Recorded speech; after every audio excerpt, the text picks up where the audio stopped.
Je me trouve avec Yann Lemoy, justement l'ingénieur de piste de Nigel Bailly sur cette course au Castellet.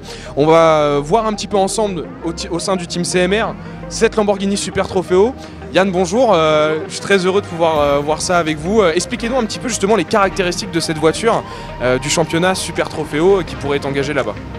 On est donc sur une Lamborghini Super Trofeo qui est engagée dans le championnat donc monotype où tu as que des trophéos.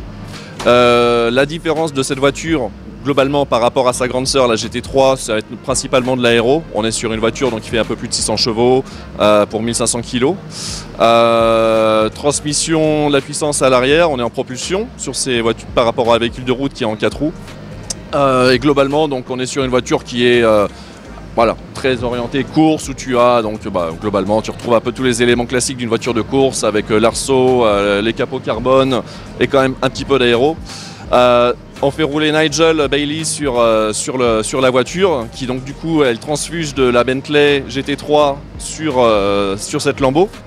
La grosse différence principalement ça va être de s'adapter à une voiture qui a moins d'appui aéro.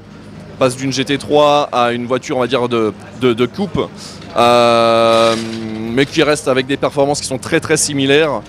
Le gros voilà, comme je le disais, le gros écart ça va être d'appréhender tout l'environnement qui est un petit peu différent. On peut s'approcher un petit peu de la voiture si tu veux que je t'explique. Si on s'attarde un petit peu sur l'intérieur, sur le cockpit, bon, l'environnement il reste un petit peu différent. On est quand même dans une position qui est beaucoup plus allongée, presque type monoplace. Donc ça, il faut vraiment qu'ils puissent un petit peu s'y habituer.